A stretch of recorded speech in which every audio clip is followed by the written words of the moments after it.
और महादेव के आराध्य भगवान श्री राम स्वयं कृष्ण भगवान की जन्म के समय महादेव पहुंच गए नटेश्वर, गोपेश्वर बन के गए। तो ये उन्हीं की आराधना करते हुए इस समय मैं अयोध्या आई हूँ। महंत श्री महाराज लक्ष्मी खैरागढ़ से बर्फानी दादा जी महाराज, जो कि आप सभी जानते हैं, रामानंद संप्रदाय के, चतुर्थ संप्रदाय के प्रमुख थे।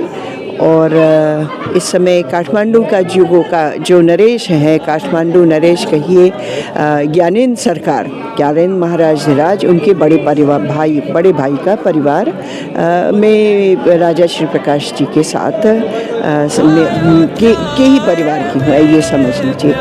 तो ये अद्भुत नगरी है। नेपाल दिव्य भूमि है, तपोभूमि है। आज तक किसी ने भी वहाँ पर राज्य नहीं किया। और अयोध्या नगरी भी ऐसी ही एक तपोभूमि है। ये जो है भगवान श्री राम की जन्मभूमि है। यहीं पर यहाँ भगवान श्री राम का जन्म हुआ।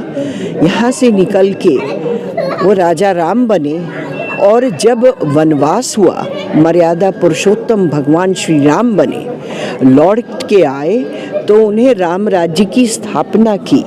आज भी अगर कहीं भी इस बात की चर्चा होती है, आप वो भगवान अवतारी थे, अवतार हैं, हमारे लिए दिव्य हैं, ये सब अपनी जगह है। पर उन्होंने किस तरह से राज्य की स्थापना की, राज्य का संचालन किया, किस तरह से प्रगति की ओर लेके गए, ये है राम राज्य। और इस समय विश्व को राम राज्य की आवश्यकता है, बहुत ज़्यादा आवश्यकता है। क्या लगता है जो 22 तारीख को जो प्राण प्रतिष्ठा होनी है, उस पर देखा जा रहा है कि लगातार एक प्रकार जहाँ पे खुशियाँ हैं, दूसरी प्रकार लगातार इसका आलोचना भी चल रही है, आलोचनाएं चल रही है, विरोध न कहें बल्कि आलोचना कह लें, क्योंकि विरोध तो लोग नहीं कर रहे हैं, आलोचना ही कर रहे हैं। आलोचना करें, वो विरोध थोड़ा सा कड़ा शब्द हो गया, आलोचना कर रहे हैं। देखिए जो बोल रहे हैं, हाँ, कि परंपराओं से नहीं हो पा रहा है। नहीं। देखिए आप, ये भगवान राम, मेरे गुरु महाराज से मैं आपको कैमरे के में कह रही हूँ, मेरे गुरु महाराज बर्फानी दादाजी से मैंने एक बार पूछा, कई साल 20 साल पहले की बात है, मैंने उनसे पूछा कि दादाजी भगवान श्री राम ने तो जानकी जी के लिए जानकी महल बनाया है, बहुत सुंदर दिव्य मंदिर है, भूकंप से भी बचा, वो 5 मंदिर बचे, भगवान राम का मंदिर बचा और जानकी जी का मंदिर बचा, हाँ कुछ नहीं हुआ।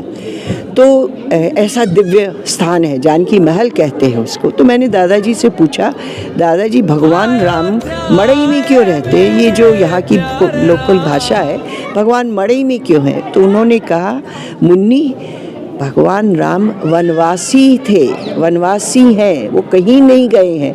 त्रेता युग से अभी भी हमारे तुम्हारे, वो वहाँ की उनकी जो बोली थी, हमरे तुम्हारे साथ हैं, और जिस दिन उनकी इच्छा होगी उस दिन भव्य महल बनेगा।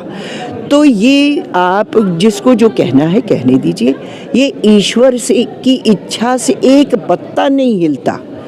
तो ईश्वर की इच्छा से, उस भगवान राम की इच्छा से, उस प्रभु की इच्छा से, जो हमारे दृष्टि से परे हैं, उनकी इच्छा से ऐसा सुंदर भव्य मंदिर बन रहा है। और आप यहाँ आके तो देखिए, लोगों की भीड़ उमड़ी है, भीड़ उमड़ी है।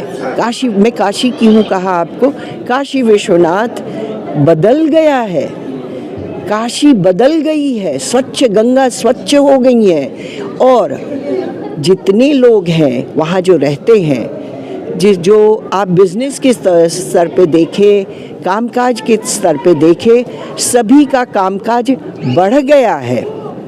तो ये जो है, इसको हम नगण्य कैसे कर सकते हैं? आपके जेब में ज़्यादा पैसा आ रहा है वो अच्छा है कि अयोध्या जो कुछ साल पहले जो थी वो अच्छा है? आप हमें बताइए।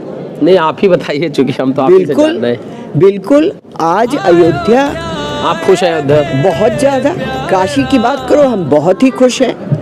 गंगा जी में मैं तो वहीं की हूँ ना, गंगा जी में स्नान करते समय थोड़ा डर लगता था। आज गंगा जी का जल इतना स्वच्छ हो गया है, घाट है, वहाँ पर संगीत साधना होती है, संध्या होती है, गंगा आरती देखने के लोग कहाँ कहाँ से आ रहे हैं, बाहर से लोग आ रहे हैं, चर्चाएं हो रही हैं। तो अयोध्या नगरी भी ऐसी ही सज रही है, अयोध्या सज रही है। सज रही है। बहुत बहुत धन्यवाद।